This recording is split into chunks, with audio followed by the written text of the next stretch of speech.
ये संपत्ति, घर में सुयोग्य संतान है, आपकी आज्ञा को मानने वाली है, आपकी शर्म करने वाली है संतान, तो समझ लेना कि आपने अपने जीवन में माता पिता होने का दायित्व निभाया है।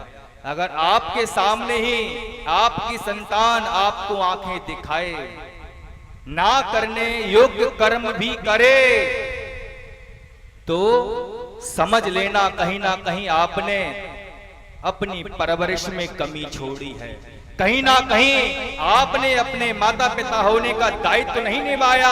अगर आपके सामने ही आपके बच्चे आपको आंखें दिखाएं, गलत मार्ग पर चलें, तो समझ लेना कि आपने अपने बच्चों से प्रेम नहीं किया है, मोह ही किया है। प्रेम और मोह में अंतर क्या है? गलती हो जाए अपनों से, तुरंत डांट दिया जाए, समझा दिया जाए, उस मार्ग से, गलत मार्ग से हटा दिया जाए, इसे कहते हैं प्रेम। और मोह किसे कहते हैं? आपका बच्चा गलत हरकतें करे, गलत मार्ग पर चले और आप नजरअंदाज करते रहो, इसे कहते हैं मोह। और मोह पापस्य कारणम, मोह जो होता है वो पाप का कारण होता है। आपने कल गोकर्ण के भैया धुंधकारी की कथा को श्रवण किया। पहले अपने स्कूल से रबड़ पेंसिल चुराई, अगर धुंधली समझा देती, कान पकड़ के मरोड़ देती, तो घर में चोरी करता नहीं डोलता, राजा के खजाने को नहीं करता। एक बहुत बड़ा डाकू था, उस डाकू को फांसी की सजा हुई। जब उसकी अंतिम इच्छा पूछी गई कि तेरी अंतिम इच्छा क्या है, उसने कहा कि मेरी अंतिम इच्छा है कि मैं अपनी मां से मिलना चाहता हूं। अच्छा, पुलिस वाले गए, उसकी मां को लेकर आए, जेल खाने में बंद है, कारागृह बंद है। उसकी मां आई, उस डाकू ने कहा, मां आप मेरे जरा पास में आओ, मुझे आपके कान में कुछ कहना है। मां को पता था कि फांसी होने वाली है, सलाखों के उधर की तरफ से कानों को कर दिया। और बेटा ने क्या काम किया, कान के पास आके अपने मुख को रखा, कह दिया, मां मुझे फांसी सरकार नहीं दे रही है, मुझे फांसी आप दे रही हो। और अगर आप मुझे बचपन में, जब मैंने पहली गलती करी थी, आप मेरा कान मरोड़ देती, 2 हाथ मारती, तो आज मैं इतना बड़ा डाकू डकैत नहीं बनता। लेकिन उस समय में मैंने आपके कान में बताया था कि मैंने आज स्कूल में चोरी करी है, तो तुमने मुझे डांटा नहीं, समझाया नहीं, और ये सजा आज मुझे फांसी के रूप में मिल रही है। और उस डाकू ने अपनी मां का कान ही काट लिया कि उस समय पर अगर आपने मेरी बात को सुनकर अनसुना नहीं किया होता, मुझे डांट दिया होता, तो आज मैं डाकू नहीं बनी होती।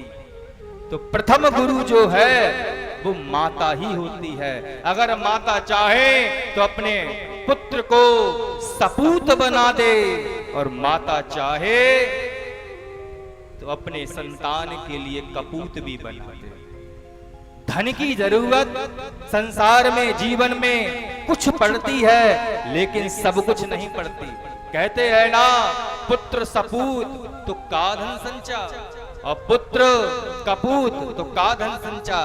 पूरे जीवन भर मशीन बनकर कमाई करते रहे, करते करते मन में विचार किया, ज्यादा धन कमा लेंगे तो संतान को ज्यादा सुख मिलेगा, अपितु संतान जो है उस धन का दुरुपयोग करती है। भागवत जी में बताया गया है, अर्था पंचादश अनर्थेषु। संस्कृत में धन को अर्थ भी कहा गया है। क्या कहा गया है? अर्थ। ये जो धन होता है, ये जो अर्थ होता है, ये 15 प्रकार के अनर्थों को लाता है। ये भागवत बता रही है 11वें स्कंद में कि अर्थ जो है, धन जो है, वह 15 प्रकार के अनर्थों को लाता है। पहला अनर्थ क्या कराता है? द्यूतम। 4 प्रकार बताए थे कल हमने कि 4 जगह पे अशांति रहती है, पाप रहता है, कलयुग रहता है। कौन कौन सी थी? पहला तो सबको पता ही होना चाहिए, चाहे स्त्री हो चाहे पुरुष हो, द्यूतम पानम, जहां पे द्युत कीड़ा होती है, सट्टेबाजी होती है, जुआ खेला जाता है, चाहे पत्तों से, चाहे मोबाइल से, चाहे किसी भी प्रकार से, जुआ तो जुआ होता है। जहां पर मदिरा का पान किया जाता है। कथा बहुत लंबी हो जाएगी, क्या करें, भगवान क्या निकलवाना चाहते हैं कुछ समझ में नहीं आता। समुद्र मंथन से 3 कलश निकले थे। पहला निकला था विष का, दूसरा निकला था किसका? दूसरा निकला था मदा का कलश निकला था, मदिरा का कलश, शराब का कलश निकला था। और तीसरा जो कलश निकला था वो अमृत का कलश निकला था। और जब मदिरा का कलश निकला था तो राक्षस लोग बड़े प्रसन्न हो गए, ये तो अपने मतलब की चीज है। और मदिरा का कलश लेकर राक्षस लोग अपने यहां पर चले गए। राक्षस लोग ही मदिरा को पिया करते। रामायण की एक कथा हमको याद आ रही है, जब विभीषण की छाती पर लात का प्रहार कर दिया, विभीषण जो है राम पक्ष में मिल गए, तब रावण ने मन में विचार किया हम 3 भाई हैं, एक जो है शत्रु पक्ष में मिल गया, एक भाई है उसको उठाया जाए। नाना प्रकार के खाद्य पदार्थ बनाए गए, कुंभकर्ण के पास ले आए गए, खाने की सुगंध को सूंघ कर उठा, सारा भोजन करके आया, सारी बात पता चली, रावण को बताया, हे भैया आपने इतना बड़ा अपराध कर दिया, ये आपको शोभा नहीं देता।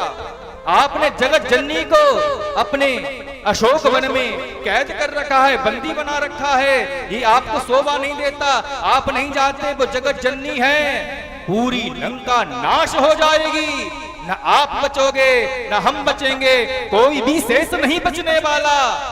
अगर अपना भलाई चाहते हो उसके लिए, उस जगत जननी के लिए सम्मान राम तक पहुंचा दो। रावण बुद्धिमान था,